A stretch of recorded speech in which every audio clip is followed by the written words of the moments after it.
3 Questions by Leo Tolstoy, from the collection What Men Live By and Other Tales, translated by L. and A. Maud. It once occurred to a certain king that if he always knew the right time to begin everything, if he knew who were the right people to listen to and whom to avoid, and above all, if he always knew what was the most important thing to do, he would never fail in anything he might undertake. And this thought having occurred to him, he had it proclaimed throughout his kingdom that he would give a great reward to anyone who would teach him what was the right time for every action, and who were the most necessary people, and how he might know what was the most important thing to do. And learned men came to the king, but they all answered his questions differently.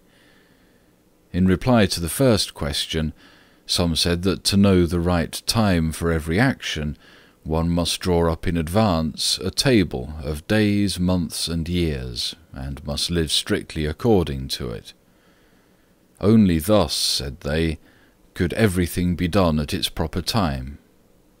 Others declared that it was impossible to decide beforehand the right time for every action, but that, not letting oneself be absorbed in idle pastimes, one should always attend to all that was going on, and then do what was most needful.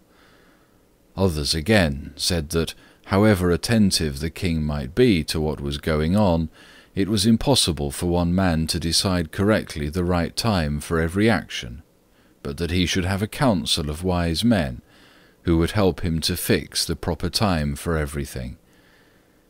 But then again others said that there were some things which could not wait to be laid before a council, but about which one had at once to decide whether to undertake them or not. But in order to decide that, one must know beforehand what was going to happen. It is only magicians who know that, and therefore, in order to know the right time for every action, one must consult magicians.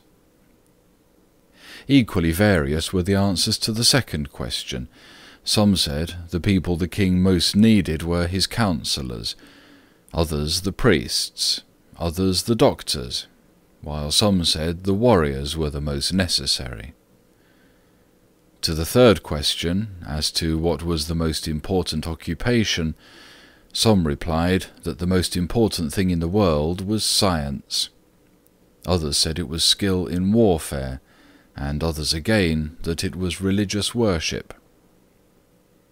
All the answers being different, the king agreed with none of them, and gave the reward to none.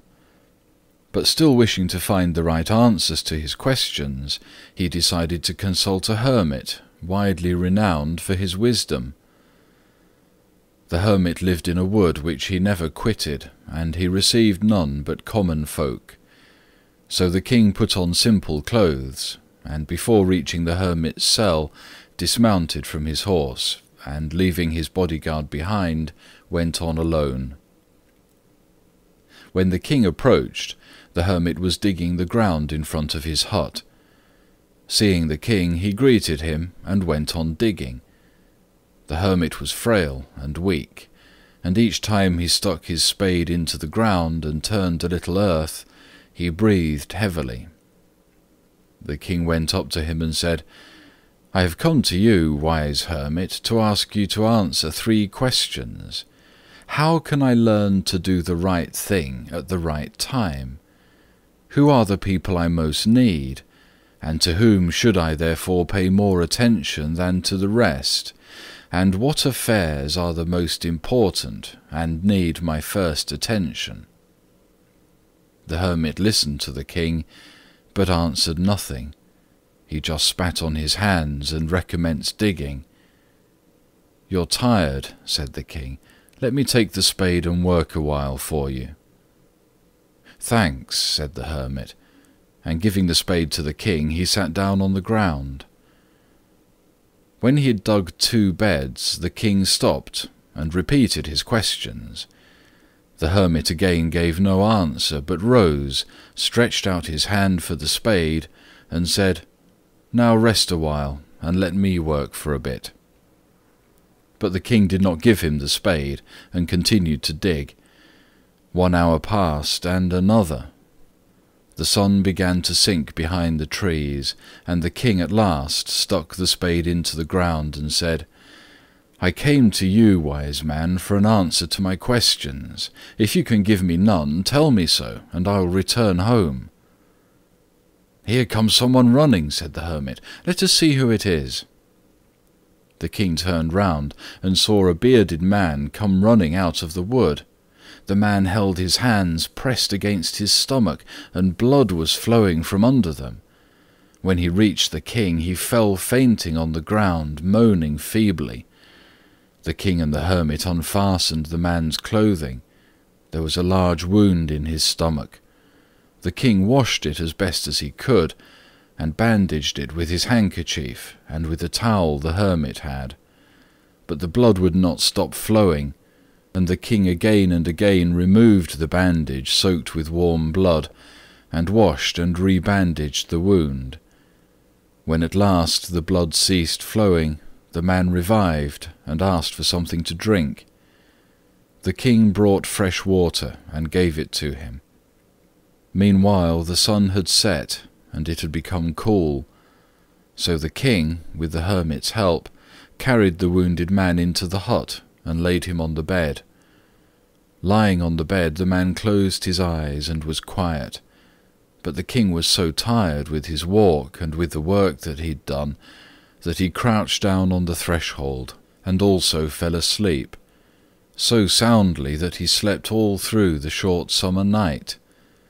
When he awoke in the morning, it was long before he could remember where he was, or who was the strange bearded man lying on the bed and gazing intently at him with shining eyes. "Forgive me," said the bearded man in a weak voice, when he saw that the king was awake and was looking at him. "I do not know you, and have nothing to forgive you for," said the king. "You do not know me, but I know you. I am that enemy of yours who swore to revenge himself on you because you executed his brother and seized his property. I knew you had gone alone to see the hermit, and I resolved to kill you on your way back. But the day passed, and you didn't return, so I came out from my ambush to find you, and I came upon your bodyguard, and they recognized me and wounded me. I escaped from them, but should have bled to death had you not dressed my wound. I wished to kill you, and you have saved my life. Now, if I live, and if you wish it, I will serve you as your most faithful slave, and will bid my sons to do the same. Forgive me."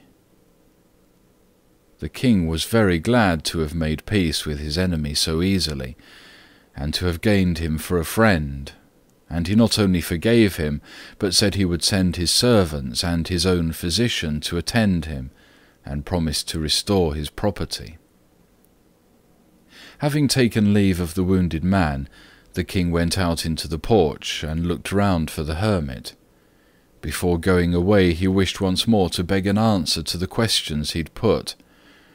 The hermit was outside, on his knees, sowing seeds in the beds that had been dug the day before. The king approached him and said, "For the last time, I pray you to answer my questions, wise man." "You have already been answered," said the hermit, still crouching on his thin legs and looking up at the king who stood before him. "How answered? What do you mean?" said the king. "Do you not see?" replied the hermit. "If you had not pitied my weakness yesterday, and had not dug those beds for me, but had gone your way, that man would have attacked you, and you would have repented of not having stayed with me. So the most important time was when you were digging the beds, and I was the most important man, and to do me good was your most important business. Afterwards, when that man ran to us, the most important time was when you were attending to him. For if you had not bound up his wounds, he would have died without having made peace with you. So he was the most important man, and what you did for him was your most important business. Remember then, there is only one time that is important: now.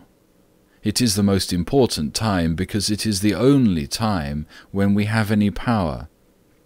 The most necessary man is he with whom you are, for no man knows whether he will ever have dealings with anyone else.